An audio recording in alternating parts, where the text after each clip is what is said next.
quels sont les traits de personnalité qu'il faut avoir pour créer une entreprise à partir de rien, c'est-à-dire aucun marché, aucun client. Je réponds modestement à cette question aujourd'hui. Écoutez ça. Alors d'abord, je vais vous parler dans ma série Sécession, c'est-à-dire on arrête de dépendre du système en dépendant d'un salaire, d'un emploi. On crée sa boîte pour avoir son propre chiffre d'affaires, avoir ses économies, son épargne pour éviter de dépendre de la dernière décision du gouvernement. Je rappelle que j'ai fait déjà plusieurs vidéos sur le sujet, une vidéo sur sécession et entreprise, une vidéo sur l'ikigai, comment la méthode ikigai peut vous aider à créer une entreprise. Et je rappelle que tout cela est lié, bien entendu, aux articles que nous écrivons et que ces vidéos accompagnent, que nous écrivons dans le Courrier des Stratèges, www.lecourrierdesstratèges.fr, qui vous apprend, qui vous aide, qui vous accompagne dans la sécession, c'est-à-dire dans la prise d'autonomie par rapport au système, entre guillemets, je ne sais pas trop forcément ce que ça veut dire, mais si vous voulez à un moment donné vous autonomiser, prendre votre indépendance, eh bien, suivez ces conseils, inspirez-vous-en. Je ne suis pas le seul probablement à les faire, à les donner, mais n'hésitez pas à puiser dans les conseils que je vous donne pour avancer. J'en profite pour vous dire, je suis désolé pour les conditions sonores, mais je fais une petite vidéo à 100 mètres du 9-3 de la Seine-Saint-Denis. Vous voyez, je ne me fais pas agresser. C'est sonorement peut-être un peu désagréable, mais ça vous montre ce qu'est la réalité de la vie, notamment en banlieue parisienne, en région parisienne. Je suis à Paris centre, 19e, mais je suis à 100 mètres du 9-3. Et vous allez voir d'ailleurs passer, non, vous l'entendez, vous entendez passer une ambulance près de moi. Je suis en circonstances réelles. Je ne suis pas dans un studio où on vous raconte du chiquet.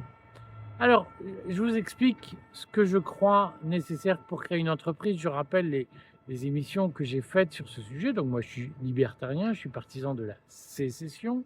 C'est-à-dire que je pense que chacun doit se prendre en main et assumer ses responsabilités et faire sa part de travail pour ne pas dépendre du système. Dans ce cadre-là, donc ce que je vous dis aujourd'hui, c'est comment identifier en vous l'entrepreneur potentiel qui peut se libérer du système. C'est une question compliquée. Donc, regardez ce que j'ai fait la semaine dernière sur l'ikigai, regardez ce que j'ai fait sur entreprise et sécession, entreprise et libération. Ce n'est pas inutile pour comprendre les conséquences psychologiques dans votre vie de ce qu'est une création d'entreprise. Et ce n'est pas inutile pour comprendre les prérequis nécessaires pour pouvoir créer une entreprise, parce que je ne sais plus qui me disait, mais tout le monde n'est pas capable de créer une entreprise. C'est un peu vrai. Je vais participer à la réponse à cette question aujourd'hui en vous disant comment identifier en vous les conditions nécessaires qui ne seraient pas requises pour créer une entreprise. La formulation est un peu compliquée, mais la réponse, la première réponse que je vais essayer de vous donner, c'est comment savoir si vous n'êtes pas fait pour créer une entreprise. Je ferai d'autres vidéos sur ce sujet parce que c'est un sujet long, compliqué. Je vais surtout vous parler du modèle Hexaco. Hexaco. H-E-X-A-C-O. Si vous voulez en savoir plus, vous allez sur Google, par exemple, vous tapez Hexaco, H-E, pardon, H-E-X-A-C-O, Hexaco. Alors, je vais vous expliquer les acronymes pourquoi il y a ces lettres dans cet acronyme. H-E-X-A-C-O. Et si ça vous paraît nébuleux, reportez-vous à l'article qui accompagne cette vidéo dans le Courrier des Stratèges. L'article est gratuit. www.lecourrierdesstratèges.fr. Je vous donne les références de cet article dans le lien de cette vidéo en explication sur Google. Reportez-vous à tout cela, vous allez comprendre ce que ça veut dire. Mais ça demande un boulot de réflexion qui est important. Si vous êtes, par exemple, je rappelle, j'ai fait une vidéo pour expliquer que l'âge idéal pour créer une entreprise, ce n'est pas 20 ans, c'est 45 ans. Si vous voulez avoir une entreprise stable, il faut la créer à 45 ans, pas à 20 ans, parce que créer une entreprise, ça demande une forme de maturité. Contrairement à ce qu'on vous explique, ou une entreprise qui vous permet de devenir Bill Gates, ça se crée à 20 ans dans un garage. Tout ça, c'est du pipeau, c'est de l'idéologie. Les vraies entreprises qui durent en France ont été créées par des entrepreneurs qui avaient 45 ans. Donc, si vous avez 45 ans, c'est le moment de vous déclarer, peut-être 42 ans, 41 ans, peut-être 47 ans, 48 ans. Il n'est jamais trop tard pour bien faire. Bien entendu, ces chiffres sont une moyenne. Mais ce que je voulais vous dire dans cette affaire, c'est que l'idéologie de le bon âge pour créer une entreprise, c'est 20 ans, c'est du pipeau. Le bon âge, c'est 45 ans. Donc, je vais essayer de vous expliquer quel trait de personnalité il faut identifier en soi pour savoir qu'on a 45 ans. Si vous voulez en savoir plus, reportez-vous à l'article www.lecourrierdesstratèges.fr. Regardez dans notre description le lien vers l'article qu'il faut. Voilà, alors je suis désolé, pareil, je suis interrompu régulièrement par des passants parisiens qui vivent, contrairement à ce qu'on croit, au RSA. Il y a des gens au RSA à Paris qui se disent tiens, il y a quelqu'un qui travaille, si j'allais le faire chier, ça me ferait du bien. Donc je les laisse passer. Ne m'en veuillez pas si de temps en temps je suis acerbe, mais la réalité de la vie, en plus quand on devient entrepreneur, c'est la différence d'effort qui est demandée entre ceux qui créent une entreprise et ceux qui touchent le RSA. Je sais, ça pique les yeux quand on le dit, mais il y a une réalité, c'est qu'un entrepreneur n'est pas un voleur qui vit sur la plus-value des salariés, c'est quelqu'un qui prend des risques au jour le jour que peu de salariés accepteraient de prendre. Voilà, ça c'est le premier point. Donc, vous voyez, il y a à côté de moi, vous allez le voir passer derrière moi, quelqu'un qui tournera pour absolument interrompre cette vidéo. On va faire avec. Donc, ce que je voulais vous dire dans cette affaire, mesdames et messieurs, c'est que si vous avez, par exemple, vous passez le cap des 40 ans et vous sentez que vous êtes mal à l'aise dans votre vie de salarié, que vous avez envie de vous dire j'ai envie de rouler pour moi, j'ai envie de gagner de l'argent à au moins à hauteur de ce que je fais gagner à mon patron, peut-être que vous posez la question de créer une entreprise. Et je vais vous dire comment identifier en vous les traits de personnalité qui peuvent vous laisser à penser que vous allez réussir ou pas. Alors, je mets des guillemets, je souligne, qui peuvent vous laisser à penser parce qu'il n'y a pas de méthode miracle pour vous dire, toi, tu es fait pour être entrepreneur, toi, tu n'es pas fait pour l'être. Tout est une question d'expérience et là aussi, il faut vous méfier des gens qui savent à l'avance, des gens qui ont une boule de cristal, des gens qui vous prédisent l'avenir. En réalité, ils n'en savent pas plus que vous. Et l'essentiel quand vous créez une entreprise, c'est de vous faire confiance et de vous dire, voilà, je pense que je vais réussir.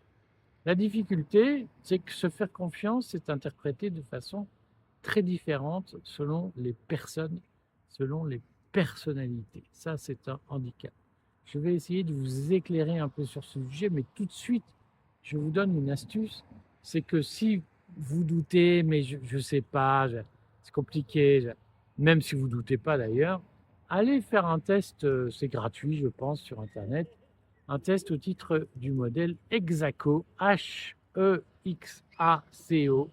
Hexaco, H-E-X-A-C-O, qui va vous permettre d'identifier des grandes faiblesses. Alors, reportez-vous, je le redis, à l'article sur le courrier des stratèges, www.lecourrierdesstratèges.fr. L'article est gratuit, profitez-en, qui vous explique, qui vous donne les liens nécessaires vers le modèle Hexaco. Simplement, ce qu'il faut comprendre, c'est que toutes les personnalités ne sont pas prêtes à créer une entreprise, à y réussir. Alors, il y a deux étapes. Il y a les gens qui sont prêts à créer une entreprise et qui vont rater. Et il y a les gens qui sont prêts à ne pas créer une entreprise et de toute façon à ne pas la réussir. Si vous voulez identifier ces modèles, si vous voulez voir si vous êtes plutôt prédisposé statistiquement, après je le redis, il peut y avoir des surprises, il peut y avoir des anomalies statistiques, il peut y avoir des réussites inattendues, mais il y a des traits de personnalité qui sont incompatibles avec une expérience réussie de créateur d'entreprise from scratch, comme on dit, c'est-à-dire à partir de zéro. Et moi, j'en parle de façon très à l'aise parce que moi, je pense que je suis un modèle atypique à cheval entre l'échec et la réussite. Et finalement, je vis pas trop mal de mes entreprises, jamais assez bien, on est tous d'accord, mais je vis pas trop mal de mes entreprises. j'en suis plutôt content, mais je ne suis pas particulièrement l'exemple du gars qui était fait pour créer une entreprise. Je vous dis en 3 mots ce qu'il y a dans le modèle Exaco, les recettes, les réponses que vous allez trouver dans le modèle Exaco. Et pour le reste, abonnez-vous au Courrier des Stratèges pour avoir plus de réponses. Le modèle Exaco, il vous dit plusieurs choses. C'est qu'il y a une certitude, il y a plusieurs certitudes sur l'échec d'un salarié qui veut devenir entrepreneur. C'est premier point fondamental, c'est que si vous voulez être absolument sûr d'avoir une fiche de paye à la fin du mois pour tout un tas de raisons, bonnes ou mauvaises, mais si vous avez besoin de trésorerie à la fin du mois, que vous êtes tout seul, sans conjoint pour apporter du cash sûr, si vous avez besoin d'une certitude qui est une fiche de paye avec un montant élevé à la fin du mois, vous n'êtes pas fait pour devenir entrepreneur. L'entrepreneur, c'est quelqu'un qui prend des risques, qui ne sait pas combien il touchera à la fin du mois et qui n'a plus de fiche de paye. Donc si la boussole de votre vie, c'est la fiche de paye à la fin du mois, c'est une réalité tellement ancrée en vous que si elle disparaît, vous-même vous disparaissez. Ne devenez pas entrepreneur, restez salarié. Le monde de l'entrepreneur n'est pas fait pour vous. Pourquoi? Parce que, eh bien, être entrepreneur, c'est ne pas savoir, c'est ne dépendre que de son chiffre d'affaires. Si vous ne faites pas votre chiffre, eh bien vous n'avez pas de fiche de paye. En France, statistiquement, les entrepreneurs se payent avec des petits salaires et beaucoup de dividendes quand ils peuvent s'en verser. Et les premières années, ça peut être très dur. Et puis, il peut y avoir des années difficiles. Donc, c'est très incertain. Et dans la pratique, si votre sujet, c'est d'avoir une certitude à la fin du mois, vous n'êtes pas fait pour devenir entrepreneur. Après, je nuance. Il y a des gens qui, moi, j'ai été, je vais parler de moi. Moi, pendant des années, avant d'être entrepreneur, j'ai toujours été fonctionnaire ou quasi-fonctionnaire. Ah, je simplifie, mais c'est pas faux, quoi. Et donc, j'avais une fiche de paye. Ma vie était ordonnée autour de la fiche de paye. J'étais toujours dans la dèche, je gagnais jamais assez. Et ma fiche de paye, c'était ma bouée d'oxygène, ma dose d'oxygène, parce que je crois qu'il n'y a pas de bouée d'oxygène, ma dose d'oxygène à la fin du mois. Donc, ma fiche de paye, c'était mon rythme de vie. Je vivais mensuellement. J'attendais la paye en me disant, ouf, je vais pouvoir tenir un mois de plus. C'est comme ça, les fils de prolo. Moi, je suis fils de prolo, c'est comme ça. Je tenais un mois de plus. Si votre vie... Donc, moi, j'étais formaté là-dessus. La première fois où j'ai pas eu de fiche de paye, je me suis retrouvé dans une situation d'angoisse absolue. Puis finalement, j'ai survécu. Donc, on peut se découvrir. On peut découvrir une nouvelle nature. Maintenant, si votre vie, c'est absolument d'avoir une fiche de paye pour parfois de très bonnes raisons, c'est que si vous avez des charges à payer, des impératifs, des loyers, des emprunts à rembourser, ne devenez pas entrepreneur, sauf à être sûr d'avoir un revenu, mais ce qui est rarement garanti. Voilà, après cette petite coupure où je viens de virer un clandestin qui parle à peine français, mais qui tenait absolument à me faire chier, je reprends mon interview. C'est aussi ça, la vie à Paris, dans les quartiers de l'Est parisien difficiles, c'est que vous avez des gens très sympas, vous avez des gens qui viennent vous empoisonner la vie, mais c'est comme ça, on fait avec. Voilà, il y a pire.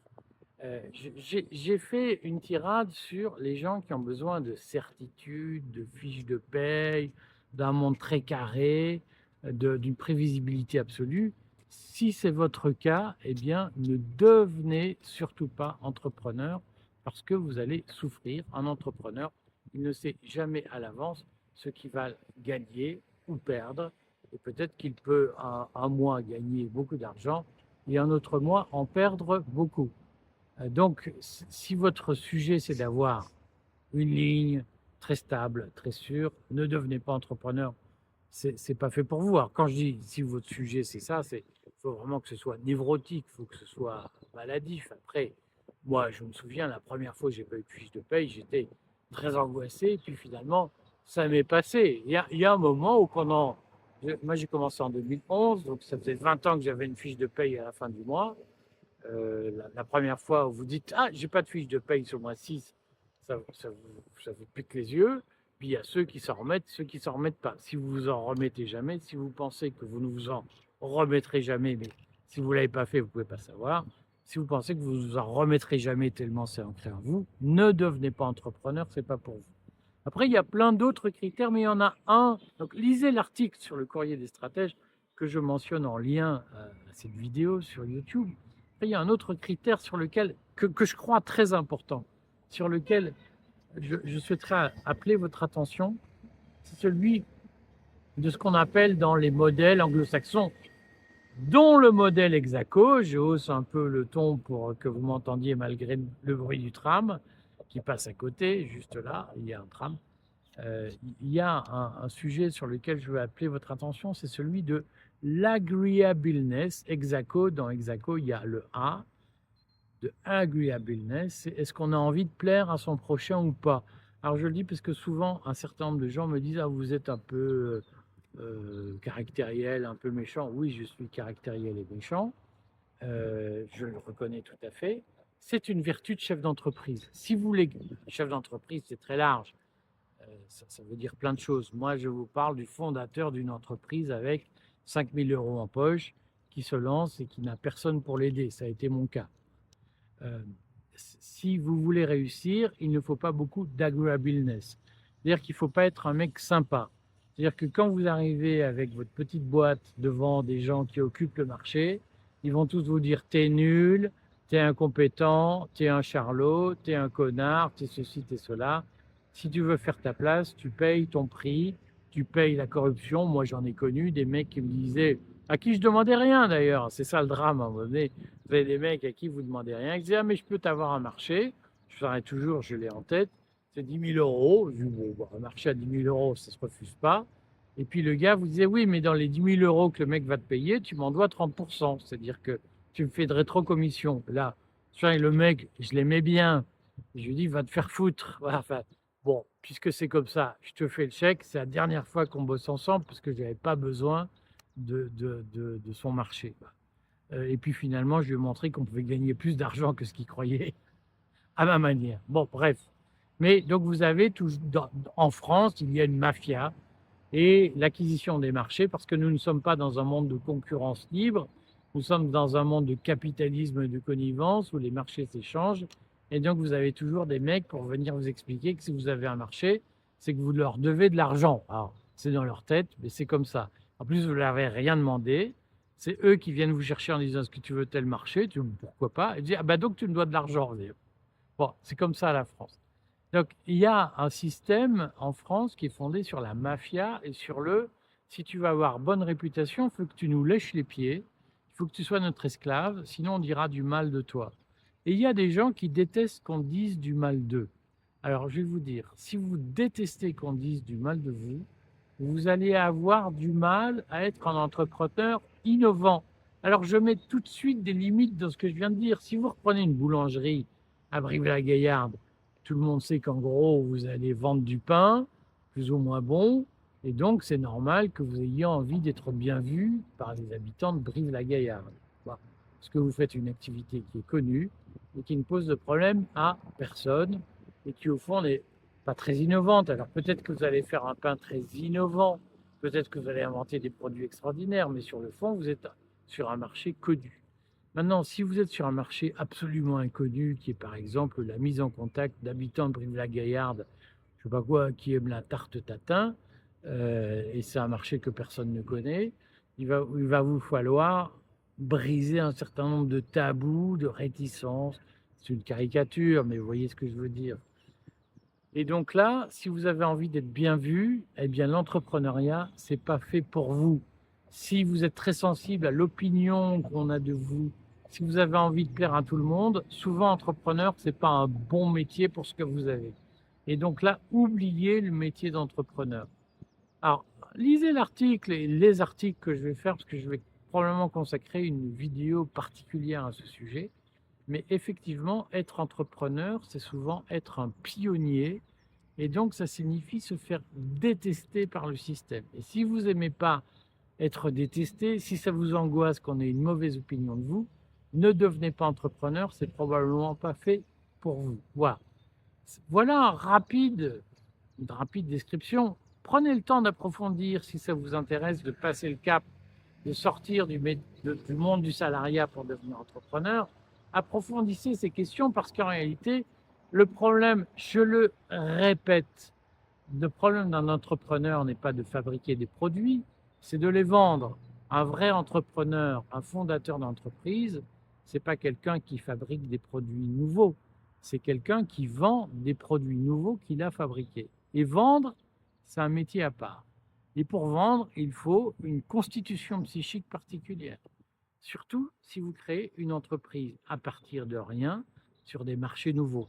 Je ferai une vidéo d'ailleurs pour vous expliquer toutes les conneries que j'ai entendues de la part de gens qui m'expliquent je connais l'entreprise, depuis 25 ans je travaille dans le monde de l'entreprise, je vais t'expliquer, et qui étaient en fait, je vais le dire brutalement, mais des connards finis qui étaient juste des machines à faire de la dépression nerveuse. C'est pas parce que quelqu'un arrive qui vous explique je connais l'entreprise qu'il la connaît. Ah, il y a plein de branlos, plein d'imposteurs dans le monde de la création d'entreprise. Il faut être armé pour faire face à ça. Voilà. Suivez mes conseils si vous les trouvez intéressants. Je vais vous en parler, je vais vous dire ce que moi j'ai vécu, comment j'y ai réagi, parce que des branlos qui m'ont expliqué tu vas échouer, j'en ai vu plein, et puis finalement, j'ai pas brillamment réussi, mais je vis quand même correctement avec mes entreprises, avec mon activité. Voilà, ce que je voulais vous dire aujourd'hui, c'est regardez le modèle Exaco, ne restez pas seul face à vos questions sur suis-je capable d'être entrepreneur, formez-vous, réfléchissez, nourrissez votre réflexion, interrogez-vous, et d'ailleurs je vais faire la semaine prochaine une émission sur se remettre en cause, c'est la base de la vie de l'entrepreneur. À bientôt, regardez le Courrier des Stratèges, lisez nos articles, lisez nos articles sur l'intelligence artificielle, c'est important, et puis soutenez-nous. Je vous donne des conseils amicalement. Soutenez ces conseils. Si vous voulez en savoir plus, abonnez-vous au Courrier des Stratèges, 79 € par an. À bientôt, mes amis.